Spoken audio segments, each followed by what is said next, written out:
Good day and God bless you. Welcome to the Bible reading chronological order. Just such a privilege to have you with us. We thank the Lord for each of you. Thank you for joining us and for participating with us in the reading of the word of the Lord. I pray that the Lord would just speak to us today, that He would show us the things concerning Himself in and through His word, and that He would bless us even as we come to Him through His word. Today we're busy in the book of Genesis again, and we're going to be going through chapters 32, 33, and 34. So as we get into chapter 32, we see that Jacob meets a company of angels in Mahanaim, after which he sends a message to Esau, and is greatly afraid when he hears that Esau is coming out to meet him with 400 men. Now, we understand the circumstances in which Jacob left his hometown, and so we understand the fear that Jacob has in returning to his hometown, especially hearing that his brother is coming to meet him with 400 men. So Jacob sends out a gift for Esau and prays to the Lord for deliverance. And so Jacob sends a whole company out ahead of him, and when he is alone, the Lord meets him and then wrestles with him there. Now, there's very interesting points when you look at this encounter that Jacob has with the Lord when he wrestles with the Lord. Now, we can see the sheer tenacity of Jacob here and his desire for this blessing. And so while he is wrestling, and we can see that neither one is prevailing, that Jacob then asks for a blessing. And so then we see he is asked a very deep question, in that he is asked, "What is your name?" Now, this might not seem like a profound question, but we must cast our minds back to when Jacob was with Isaac, and Isaac asked, "What is your name?" And he said, "I am Esau," and then Isaac blessed him. Now we see that the Lord asked Jacob, "What is your name?" And when Jacob says his name is Jacob, the Lord then gives him a new name and then blesses him. And then the Lord halted Jacob on his thigh, and he never walked the same again. This is such a beautiful, beautiful passage when you dig into it a little bit deeper.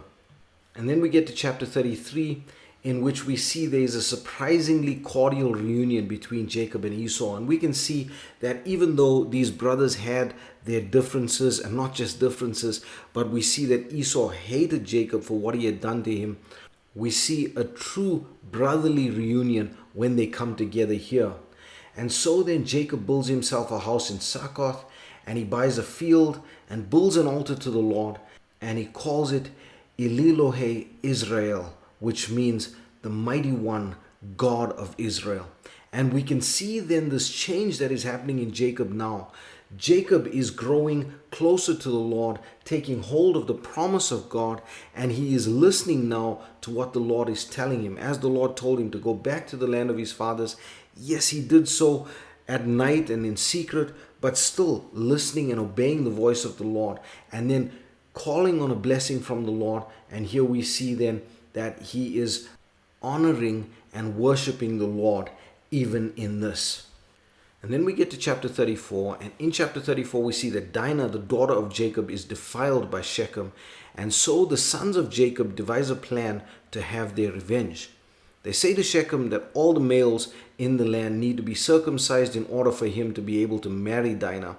But 3 days after the procedure, we see that Simeon and Levi, the sons of Jacob, spoil the city and kill the males while they are weakened. And although we can look at it and we can think that this is retribution for what was done to their sister, Jacob is very displeased at this. And we can see then that it is causing a big rift between the children of Jacob and the people of the land. But also we can see that Jacob is now turning his heart away from this sort of retribution and violence and all of these things. And so we see that this really displeased Jacob. Now, I understand that all of these things might be so difficult to read and comprehend, as these are the people that the Lord is working with and is going to fulfill his promise to all mankind through. Yet there is so much wrong in the way that these people deal with things, in the way that they handle things, in the way that they react to certain things. But that is the testament of God's love and God's grace that he has afforded mankind. And so it is so important to understand that the Lord will use anyone, and the Lord will use anyone in any way if they would just surrender to him at that time when he calls them. And this is the beauty of it. These people were not perfect, yet the Lord fulfilled his promise through them. And that gives us so much hope and should give us so much hope that the Lord will use us if we would just come to Him and surrender to Him. This is where we're going to leave it for today. I pray that the Lord would bless you and keep you. The Lord make His face to shine upon you. The Lord lift up His countenance upon you. And the Lord give you peace. God bless you as you enjoy the reading of the Word today. Chapter 32. And Jacob went on his way, and the angels of God met him. And when Jacob saw them, he said, This is God's host. And he called the name of that place Mahanaim. And Jacob sent messengers before him to Esau his brother unto the land of Seir, the country of Edom. And he commanded them, saying, Thus shall ye speak unto my lord Esau. Thy servant Jacob saith thus, I have sojourned with Laban, and stayed there until now.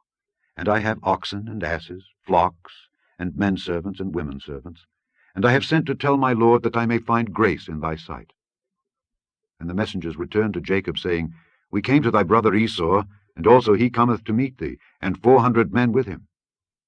Then Jacob was greatly afraid and distressed, and he divided the people that was with him, and the flocks and herds and the camels, into 2 bands, and said, If Esau come to the one company and smite it, then the other company which is left shall escape.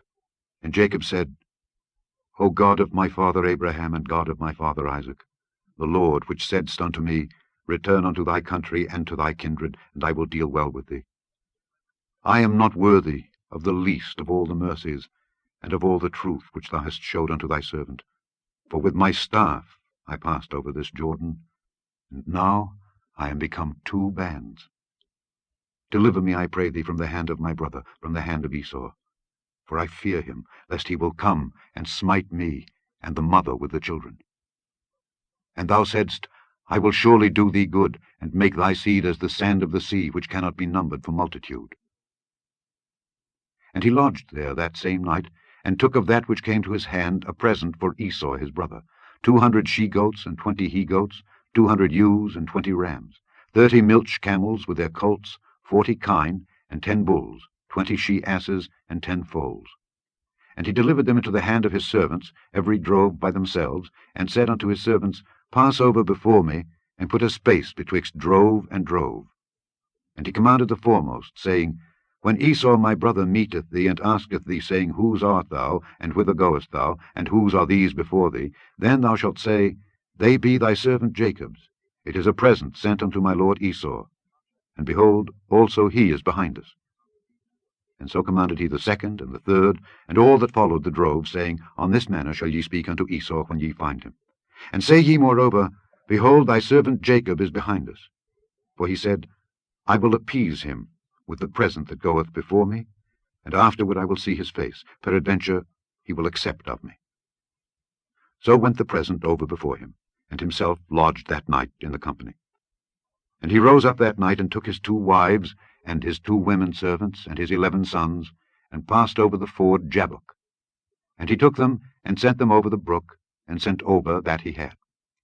And Jacob was left alone. And there wrestled a man with him until the breaking of the day. And when he saw that he prevailed not against him, he touched the hollow of his thigh, and the hollow of Jacob's thigh was out of joint, as he wrestled with him. And he said, Let me go, for the day breaketh. And he said, I will not let thee go, except thou bless me. And he said unto him, What is thy name? And he said, Jacob. And he said, Thy name shall be called no more Jacob, but Israel. For as a prince hast thou power with God and with men, and hast prevailed. And Jacob asked him, and said, Tell me, I pray thee, thy name. And he said, Wherefore is it that thou dost ask after my name? And he blessed him there. And Jacob called the name of the place Peniel, for I have seen God face to face, and my life is preserved. And as he passed over Penuel, the sun rose upon him, and he halted upon his thigh. Therefore the children of Israel eat not of the sinew which shrank, which is upon the hollow of the thigh unto this day, because he touched the hollow of Jacob's thigh in the sinew that shrank. Chapter 33. And Jacob lifted up his eyes and looked, and behold, Esau came, and with him 400 men. And he divided the children unto Leah, and unto Rachel, and unto the 2 handmaids. And he put the handmaids and their children foremost, and Leah and her children after, and Rachel and Joseph hindermost. And he passed over before them, and bowed himself to the ground 7 times, until he came near to his brother. And Esau ran to meet him, and embraced him, and fell on his neck, and kissed him, and they wept. And he lifted up his eyes, and saw the women and the children, and said, Who are those with thee? And he said, The children which God hath graciously given thy servant. Then the handmaidens came near, they and their children, and they bowed themselves. And Leah also with her children came near, and bowed themselves. And after came Joseph near, and Rachel, and they bowed themselves. And he said, What meanest thou by all this drove which I met? And he said, These are to find grace in the sight of my lord. And Esau said, I have enough, my brother. Keep that thou hast unto thyself. And Jacob said, Nay, I pray thee, if now I have found grace in thy sight, then receive my present at my hand. For therefore I have seen thy face, as though I had seen the face of God, and thou wast pleased with me. Take, I pray thee, my blessing that is brought to thee, because God hath dealt graciously with me, and because I have enough. And he urged him, and he took it. And he said, Let us take our journey, and let us go, and I will go before thee. And he said unto him, My lord knoweth that the children are tender, and the flocks and herds with young are with me, and if men should overdrive them one day, all the flock will die. Let my lord, I pray thee, pass over before his servant, and I will lead on softly, according as the cattle that goeth before me, and the children be able to endure, until I come unto my lord, unto Seir. And Esau said, Let me now leave with thee some of the folk that are with me. And he said, What needeth it? Let me find grace in the sight of my lord. So Esau returned that day on his way unto Seir. And Jacob journeyed to Succoth, and built him an house, and made booths for his cattle. Therefore the name of the place is called Succoth. And Jacob came to Shalem, a city of Shechem, which is in the land of Canaan, when he came from Padan Aram, and pitched his tent before the city.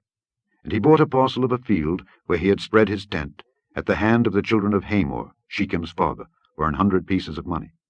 And he erected there an altar, and he called it El Elohe Israel. Chapter 34. And Dinah the daughter of Leah, which she bare unto Jacob, went out to see the daughters of the land. And when Shechem the son of Hamor the Hivite, prince of the country, saw her, he took her, and lay with her, and defiled her. And his soul clave unto Dinah the daughter of Jacob, and he loved the damsel, and spake kindly unto the damsel. And Shechem spake unto his father Hamor, saying, Get me this damsel to wife. And Jacob heard that he had defiled Dinah his daughter. Now his sons were with his cattle in the field, and Jacob held his peace until they were come. And Hamor the father of Shechem went out unto Jacob to commune with him. And the sons of Jacob came out of the field when they heard it, and the men were grieved, and they were very wroth, because he had wrought folly in Israel, in lying with Jacob's daughter, which thing ought not to be done. And Hamor communed with them, saying, The soul of my son Shechem longeth for your daughter. I pray you, give her him to wife. And make ye marriages with us, and give your daughters unto us, and take our daughters unto you. And ye shall dwell with us, and the land shall be before you. Dwell, and trade ye therein, and get you possessions therein. And Shechem said unto her father, and unto her brethren, Let me find grace in your eyes, and what ye shall say unto me I will give. Ask me never so much dowry and gift, and I will give according as ye shall say unto me. But give me the damsel to wife. And the sons of Jacob answered Shechem and Hamor his father deceitfully, and said, Because he had defiled Dinah their sister. And they said unto them, We cannot do this thing to give our sister to one that is uncircumcised, for that were a reproach unto us. But in this will we consent unto you. If ye will be as we be, that every male of you be circumcised, then will we give our daughters unto you, and we will take your daughters to us, and we will dwell with you, and we will become one people. But if ye will not hearken unto us to be circumcised, then we will take our daughter, and we will be gone. And their words pleased Hamor, and Shechem Hamor's son. And the young man deferred not to do the thing, because he had delight in Jacob's daughter, and he was more honorable than all the house of his father. And Hamor and Shechem his son came unto the gate of their city, and communed with the men of their city, saying, These men are peaceable with us, therefore let them dwell in the land, and trade therein. For the land, behold, it is large enough for them. Let us take their daughters to us for wives, and let us give them our daughters. Only herein will the men consent unto us for to dwell with us to be one people, if every male among us be circumcised, as they are circumcised. Shall not their cattle and their substance, and every beast of theirs, be ours? Only let us consent unto them, and they will dwell with us. And unto Hamor and unto Shechem his son hearkened all that went out of the gate of his city, and every male was circumcised, all that went out of the gate of his city. And it came to pass, on the 3rd day, when they were sore, The two of the sons of Jacob, Simeon and Levi, Dinah's brethren, took each man his sword, and came upon the city boldly, and slew all the males. And they slew Hamor and Shechem his son with the edge of the sword, and took Dinah out of Shechem's house, and went out. The sons of Jacob came upon the slain, and spoiled the city, because they had defiled their sister. They took their sheep, and their oxen, and their asses, and that which was in the city, and that which was in the field, and all their wealth, and all their little ones, and their wives took they captive, and spoiled even all that was in the house. And Jacob said to Simeon and Levi, Ye have troubled me to make me to stink among the inhabitants of the land, among the Canaanites and the Perizzites. And I, being few in number, they shall gather themselves together against me, and slay me, and I shall be destroyed, I and my house. And they said, Should he deal with our sister as with an harlot?